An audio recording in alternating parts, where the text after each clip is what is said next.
9h12 et petit sourire nostalgique sur le plateau de Télématin. Vous avez entendu, on vous accompagne avec la musique et le rêve de Francis Lay, qui nous a quittés hier à l'âge de 86 ans, mais qui nous laisse des musiques sensationnelles et de très beaux souvenirs. Karine et Henri-Jean sont là. Alors, on était en train de parler de la famille des Courges qui s'est agrandie. Ça, on n'en manque jamais. Avec le pâtisson, on va parler. Alors là, ça va être gratiné, ça va plaire.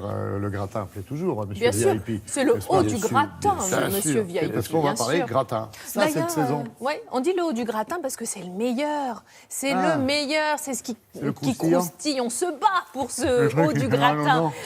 Oui, mais c'est ce qu'on préfère. C'est vraiment un truc de gourmand. J'avais envie de vous faire des gratins sur 3 jours parce que, bon, l'automne rentre un petit peu, on rentre dans le vif du sujet.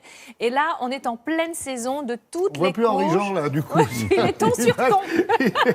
Ton sur ton. Dorade sur dorade. Un gratin de pâtisson aujourd'hui. Vous le voyez effectivement à l'écran. C'est une sorte de courge aplatie. On l'appelle aussi bonnet de prêtre. On en a des jaunes, des blanches aussi, ou des blanches striées, un petit peu de vert. Aplatie. Et ce pâtisson-là, on va directement s'en servir comme plat à gratin. En fait, on va le farcir. Et puis on va le mettre au four pour le faire gratiner. Et pour réussir à, le remplir, on va bien sûr l'évider, mais c'est très dur. Donc pour ça, je le passe un peu à la vapeur et je vous explique tout. Voici le gratin de pâtisson. Pour cette recette, vous avez évidemment besoin d'un pâtisson. Il vous faut courgettes, carottes, des œufs, du gruyère, un peu de crème épaisse, un oignon, de l'ail, de la ciboulette pour donner du goût. Et puis j'ai mis une petite poignée de noisettes.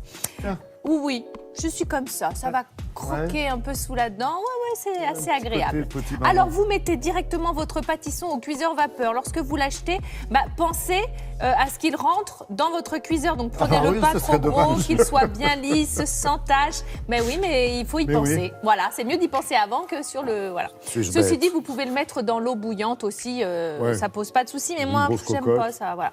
Donc, une fois qu'il est bien, ramolli, avec un couteau, vous aurez beaucoup plus de facilité à l'ouvrir. Vous enlevez les pépins, vous gardez la chair. Cette chair, on va la mélanger avec une préparation faite avec une carotte, vous venez de la voir, une courgette également. Vous allez tout couper en petits dés.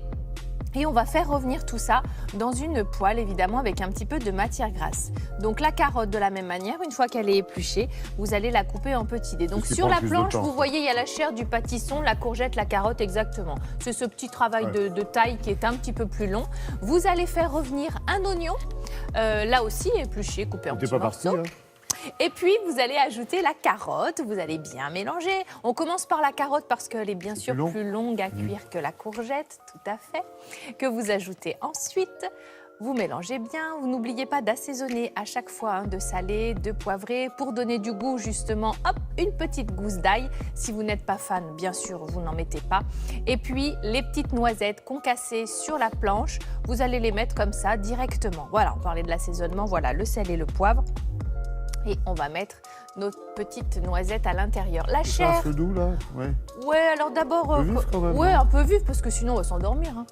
Oui, déjà que la musique, elle est tranquille. Déjà, la musique, on est en train de perdre les gens. Voilà, exactement. Là. Donc, on va ajouter la chair du pâtisson qu'on a raclée quand on l'a évidé.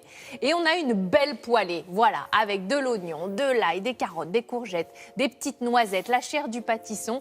Vous allez mettre tout ça dans un saladier parce il faut que ça tienne maintenant. Donc, on va rajouter un tout petit peu, voilà, des œufs, un petit peu de crème et puis, bien sûr, un petit peu de gruyère. Voilà, vous allez mettre tous vos légumes là-dedans. Et là, vous aurez un bon gratin. Un gratin qui a du goût, qui va vous réchauffer. On a également ajouté un petit peu d'herbe, de la ciboulette. Bien sûr, vous mettez ce que vous voulez à l'intérieur, ce que vous avez chez vous. Moi, je vous donne une liste. Maintenant, voilà, vous adaptez avec vos goûts et ce que vous avez dans le frigo. Donc voilà, la réalisation est prête. On la met avec une petite louchette dans notre pâtisson.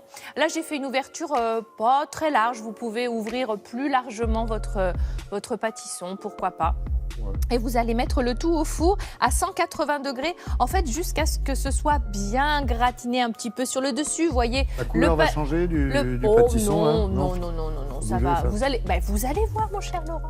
Laissez gratiner et voilà. Vous voyez, ça change pas des masses. Hein. Vous avez juste, voilà, quand on l'ouvre en deux, vous avez voilà l'intérieur qui est vraiment après, on bien le coupe, quoi. moelleux. Bon, oui, vous pouvez carrément le couper un en gâteau. 4. Bon, exactement. Tiens, il y a une table qui s'est rapprochée. C'est Ouais. à table. C'est à table, c'est justement C'est pour pour passer à table. C'est génial. Demain, on parlera de gratin. Ah oui, alors macaroni. gratin de pâte. Ah oui, mais alors façon Paul Bocuse, attention, pas n'importe quel gratin de pâte. Et on terminera samedi avec un gratin de banane, noix de coco et quelques petites pépites de chocolat. 7h14 samedi. D'accord. Demain, même endroit, même Restez heure. là, il faut qu'on papote là, sur la recette.